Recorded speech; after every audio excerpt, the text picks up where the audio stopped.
Hi, Bill here with 30minutewoodshop.com. Thanks for joining. Today is Boxing Day, all right, the day after Christmas. Pretty cool holiday for those who celebrate that. Really what it is, if you go back to, it's a giving day. If you go back to the ancient times, not that long ago, a few hundred years, the British nobles would actually do their feasting on the 25th, and then they would pack up all their leftovers and pass them out to the poor people on the 26th. Okay, now, because it is Boxing Day, all right, I'm going to make a box. This isn't going to any poor people or anything. Sorry, folks. I do that throughout the year. This particular one is going to be mine for my reasons, okay? Now, like always, go down here to 30minutewoodshop.com. You can get, this dimension sketch and get more detail sometimes on things I do. You can go hit more, find tools and things that I use too. You might find that interesting. But as always, there'll be a link to a dimension sketch, okay? Now, be advised, this is a dimension sketch. Make sure you check the dimensions. Occasionally I'm wrong. I think twice I have been, and folks have let me know, and I corrected that. If you find a mistake, please feel free to put that in the comments, and I will fix whatever there's wrong, okay? But again, it's a dimension sketch, so make sure you make this project your own. If you got to make it longer, shorter, fatter, thinner, wider, whatever, make sure you look at the dimensions and then look at what you're trying to do and trying to achieve and change these dimensions if you need to, okay? Now, this whole project is based around this, all right? It's my tea box, green tea box, all natural green tea from the tea house, premium quality, blah, blah, blah, whatever. And this sits in my cupboard on edge, okay? And, you know, it's been around for a while. I don't know if I can find this particular brand anymore, but this happens to be a very convenient size because it does sit on edge. It takes up a little, not as much room, easy to access. And then what I wanted to do is I wanted to make a wood box that was just like this. So what I did is this. I took the outside dimensions, okay? And with the outside dimensions, I made that the inside dimensions of this box. So if it all worked out, I could put the box directly into the wood box, call it good. I'm not going to do that, but it gives me the exact same dimensions because these, I don't know how exactly thick this is, but it's pretty darn thin. You know, if this is a 32nd of an inch thick, I'd be kind of surprised. So it'll work perfectly for what I'm doing, all right? So what I'm going to do here today is I've got this piece of 1/4 inch red oak. I'm going to use 1/4 inch red oak that is 6 3/4 wide by 34 3/4 long, okay? And this is something you can get at the big box store, or you can get it online. There's a lot of places you can buy this stuff. What I'm going to do with this whole thing is I'm going to chop this up in pieces, and then all we're going to have to do is glue it together. Now, one of the key elements of this particular project is I'm not using standard type hinges. I'm actually going to use a pin hinge, which means I'm really going to take a pair of nails, pre-drill, and push the nails in the end, and then the box will rotate around those 2 nails, okay? Those things they can be kind of finicky, all right? Easy to do, but a little finicky sometimes. So, with all that said, why don't we get started on the first operation? Now, the first operation for this thing is going to be sanding. The reason I want to sand first is because it's far easier for me to sand a big piece like this than it is for me to sand a whole bunch of little pieces. All right, I can do that, but it's a lot bigger pain in the butt. So let's get started sanding. Okay, we're going to get started sanding here. I'm using 220 grit sand on my orbital sander. All right, I am using gloves, mostly because it's kind of cold here in Michigan in the shop. I don't have a heater on right now, and otherwise you can't hear. Keep my hands warm, and also tends to reduce the vibration too somewhat. So hearing protection, yes, I'm wearing hearing protection. A lot of guys won't do that for this, but I have tinnitus, Marine Corps Artillery. We can thank them for that. And this will actually set that off and make it worse. So at least with these on, it'll help my tinnitus and won't damage my hearing any more than it already is. Anyway, so let's get started sanding.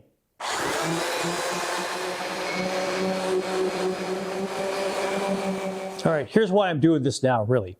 Because I'm going to wet the surface, let it dry a little bit, then do a sand.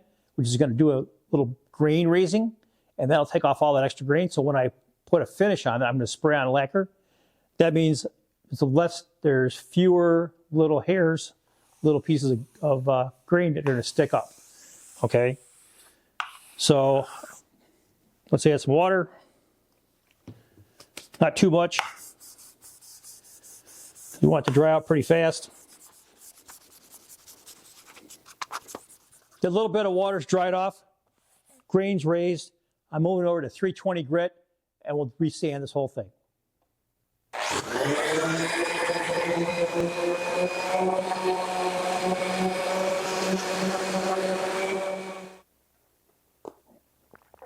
Okay, sanding's done, and this stuff is smooth, smoother than my grandbaby's butt, gotta say.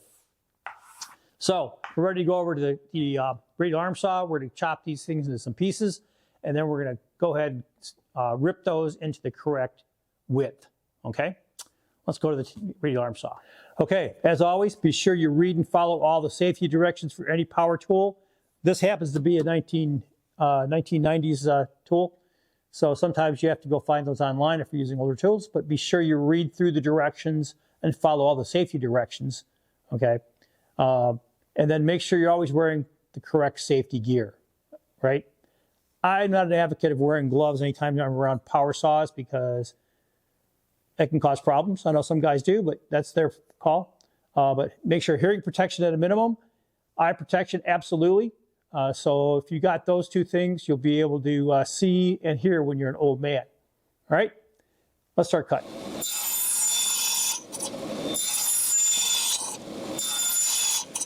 All right, we have the blade set just over a 1/4 inch. We have the blade fence set at just 2.5. So we're ready to cut the sides. So I need 2 sides. I'm going to cut 2 pieces off of this.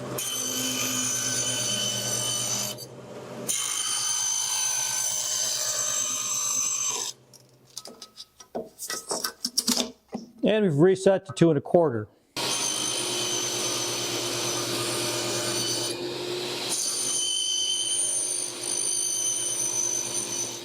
All right, same here. Having a mini sled, I tell you, is a great little tool. Man, doing small parts, so much easier than pulling out a big sled. So I've got this set up to cut through both pieces simultaneously. That's going to give me the exact same width regardless. It's set to 6 inches. I've got the pieces marked, and I've lined up the mark directly with a tooth. So we should be good to go. Let's make some noise.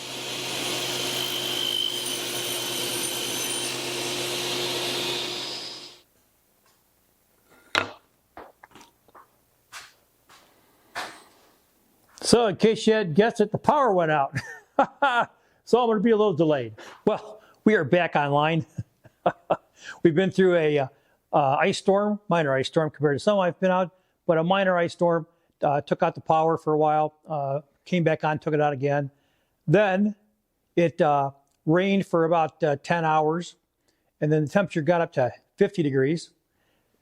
And then the wind hit, so we had about 6-7 hours of really high winds, which is really good that they came after because we would have had a lot more trees down. And now we're going through a blizzard. Go figure. And right now I think we got about 150 yards of visibility out there. Anyway, at least we have power, so let's keep going on here. With all the parts cut, you can see what I've done here. I've done a quick dry fit. Everything's looking really good. And of course the lid fits nicely. So there we go. I'm liking that completely.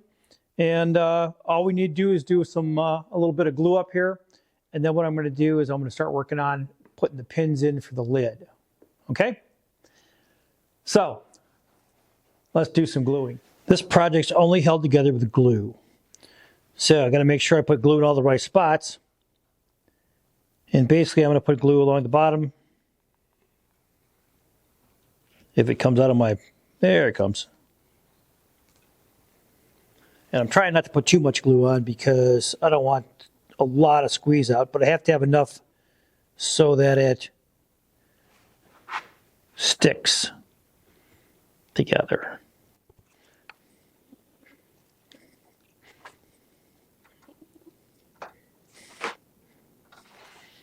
And there we go.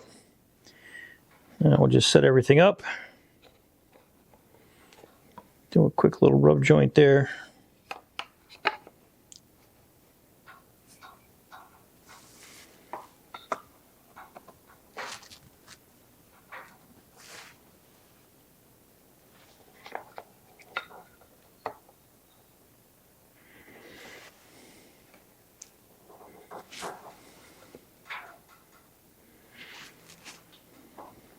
Okay. Throw a clamp on it.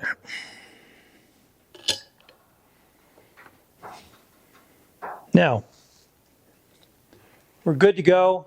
I'm going to let this sit for about 2 hours because I want this to be fully glue to be fully cured before I actually start messing around with this thing. Okay? I'll be back.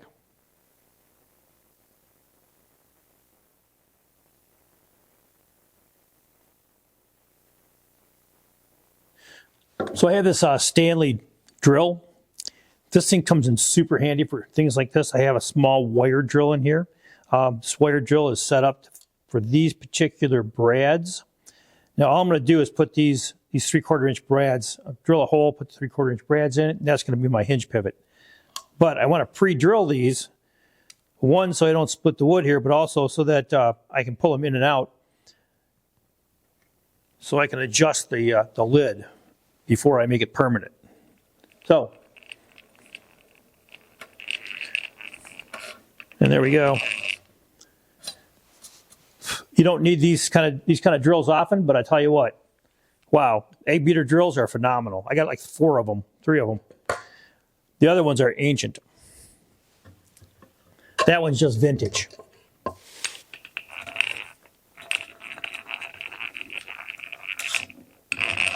Okay, all I'm doing here is I'm using some cards as spacers. Once I make these, drive these pins in and put a center point, I can't ever move them again. So it either works or it doesn't work. So let's make sure everything's good. And all I'm going to do,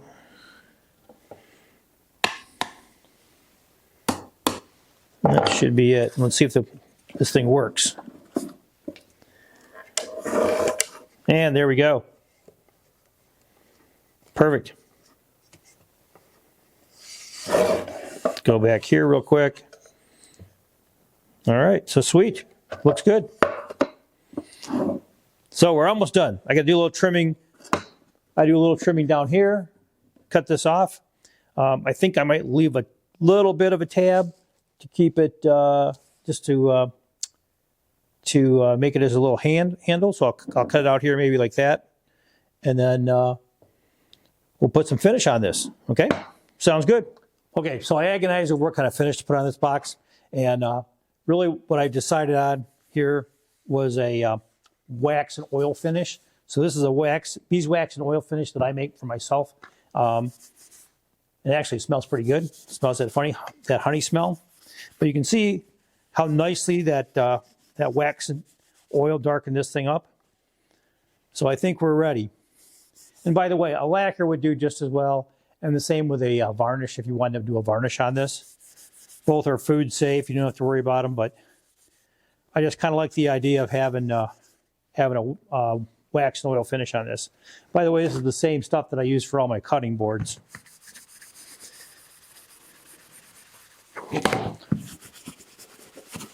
And it's pretty easy to make too.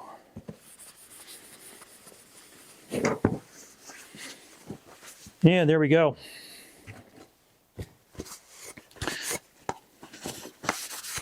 Now over the next couple of weeks, the stuff that's on here is going to be absorbed into the wood more deeply. I'll probably put it in their second or third coat in a couple of weeks. But let's wrap this project up by driving the nails home. I did put these spacers back in here just to make sure I hit the holes correctly. I got everything lined up. Got the first one in.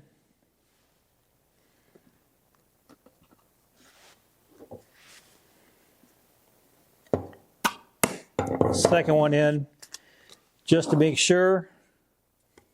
Working good.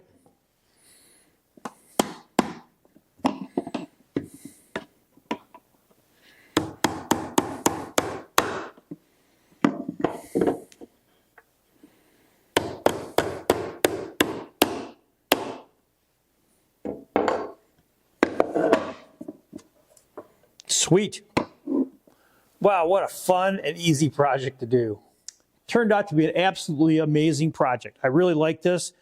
In oak, it turned out really well with the wax finish. Nice. Perfect place for my tea bags. So like anytime, anything, let's grab some of these drawings. You can see I got a whole bunch of these things that I got to go through this in 2026. But like always, you can get a dimension sketch. All right, just go down here to 30minutewoodshop.com. Right, you can click more. There's a link to the blog. It's where you can find it. You can see tools and things that I use down there. Same in the blog. There's sometimes a little more information in the blog than there is on the videos, because I tend to cut stuff out here because it gets too damn long. So anyway, great little project. I had a great time doing this. This is an easy one you can do. You know, end of the year, you can knock this out in a day or less. You know, like literally, this is probably a 45-minute job, exclusive of dry time. And because I used the wax finish, there's no time. You don't have to wait for the wax to dry like you do with varnish or that kind of things. So all that said, I hope you got something out of this. If you did, do me a favor, hit like and subscribe. And hey, folks, until next time, good making.